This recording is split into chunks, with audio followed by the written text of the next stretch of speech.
basic education is within the responsibility of state and local government. However, as a country, you can't say because it is not within your purview, so something should not be done. If you allow it, it's going to affect the entire system. So government now gives support, complementing the roles that the state and local governments are supposed to be playing. So what are we doing in this case? Some states may have complained they do not have funds to embark on provision of more infrastructures that will give access to these children. Not just giving them access, you don't have a class, you shouldn't have a class where instead of students staying, people staying 25 or 30, you have 70, 80 in a class. Yes, they have access, but they have the quality. So government said, okay, we'll come in to universal basic education. We're seeing that we have a memorandum of understanding between the federal government and the states. And we do not only stop that, we have to involve stakeholders like traditional rulers to come in. Government decided to build additional schools, what we may call the Almajiri schools. Today, as we're talking to you now, through UBEG and some of the projects of third fund, before third fund exited from basic education, now concentrating in tertiary education. And before we leave the Almajiri education, how well is that doing now, the Almajiri system of education? That's the point I'm talking. Quite well. We have had a memorandum of understanding with the states. We have finished most of the schools, which we are now handing over to the states. Our responsibility there, one, to provide books, two, buy uniform for them. But the states will employ the teachers and have an incentive that will discourage these children from leaving the school. Make sure you feed them free. That will keep them. 3 weeks ago, we ought to have started commissioning these schools and handing them over to the states. But because of one reason or the other, and because of the official engagement of Mr. Vice President, who was to represent Mr. President, that was cancelled. But we decided that, look, we can't wait for the commissioning. These schools can start, so we can start enrolling these children in schools. Then later on, we'll be able to commission them. So government on its own part, federal government on its own part, has done quite a lot in supporting the various states by giving now these schools, providing those things they are supposed to provide. Like I said, giving them books free, giving them uniform free, while the states are to employ the teachers and pay them, and also feed the children free. That in a way is an incentive to discourage their parents from coming to take the children away from school. That is on one part. Look at the girls' part in this area too, to encourage girls to go to school. Maybe because of one factor, like I've told you, religion is a factor, traditional factors, early marriage are factors that have affected, the enrollment of young girls to schools in these areas. So we have carried out a robust, aggressive campaign advocacy in most of these things. Look, you don't need to. Your religion should not affect these children from going to school.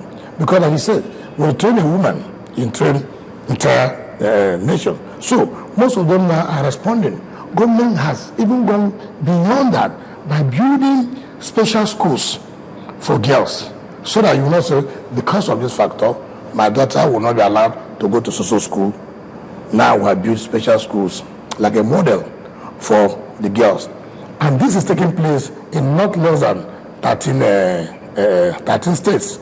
So if you look at the statistics today, enrollment of pupils into primary schools have increased than what it used to be. Now that has to do as it relates to the north. Now in the southeast, where the enrollment of girls very high than that of boys. Now it's a situation where the boys come out of school while the girls go to school. That portends danger. That is a problem. In as much as we're talking about girls going to school, we are not discouraging boys from going to school. So what government has done now, we have started what we call National Implementation Committee on how we can mop up all these boys, building schools very close to where they may be doing their training or whatever. We're not just concentrating in numeracy, but including vocational training. Don't you reckon that we should be doing much more with vocational education, seeing that we're just turning out graduates who are unemployable, they're just carrying their certificates around? That is what has given us jobs. That is why we said we're not just building schools for them to learn numeracy, literacy. No, that we have included vocational training. I am saying, should this not be replicated across the country and not just in the southeast? Because unemployment is a big problem everywhere, and people can't use their hands. Like I said before, if you remember, the schools that federal government own today in federal government colleges, right? That you can say these are the schools owned by federal government. Now, out of 104 of those schools, say about 20-something or 30 are technical schools. You ask yourself, if you've been there, are there equipments to say they are technical schools? Are there? Are there equipments to show that they are technical schools? Are there? I'm asking you. They are not. So our emphasis now. Why are there not equipment to show that they are technical schools? I don't want to criticize former government. I don't want to go there. But we know that is a problem. And because the government is concentrating that without vocational education, the so-called economic growth will not be there. Therefore, let's go back and see how we can bring back this vocational education that will make our people to be skilled, not only depending on white-collar job, where you can be on your own, independent on your own, without asking if you don't want to work anywhere, you can be on your own. So what we have decided to do, if we look at the pattern of budgeting in the Federal Ministry of Education, for this 2013, what we did was, listen, the funds are not unlimited. We have limited funds. Therefore, what do? We told the principals of these schools, our target, you can't carry everything at the same time. So what do? So, Federal Government College, Technical College, social state. Which area are you going to consider for now? Is it electrical? Is it automobile?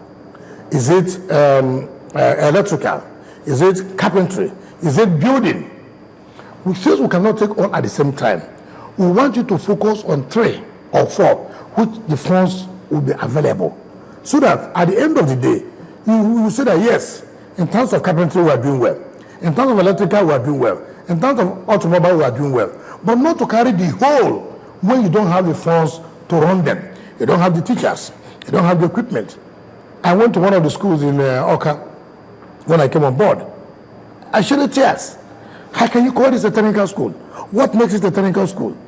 No machine, no nothing. And I said to the principal, is this a technical school you're running? He said, well, this is what he fancies. This is where he fancies. I said, no. What is your effort to making sure that things, have you gone out to companies? I went to Korea. I discovered something in Korea. All the companies in Korea, name them Samsung, name them LG. You know what they do? LG, at the end of the day, supplies to all the vocational centers air conditioners, used and unused, for their practical purposes. Samsung, the same thing. All of them that produce vehicles. Each year, they say this number of vehicles were given to the vocational center. And it must be related to the economy, must tie them to the industries. So what we are trying to say now is that as we're improving the equipment in these schools, let us relate them to the industries so that at the end of the day, if you take 2 years there, take 3-4 months, send them to the industries and do their practical work. Yes, internship. So not just being there for 4 or 5 years and you say, I'm through from technical school. At the end of the day, there's nothing technical about you. How soon do you think Nigeria will achieve the Millennium Development Goals on education? I am not pessimistic. I'm not pessimistic. I have never been pessimistic in that. Yes, it is not easy. Best case scenario? I would say that for me, it's not that we must achieve it in 2015. The way it is, it does appear that it may not be possible.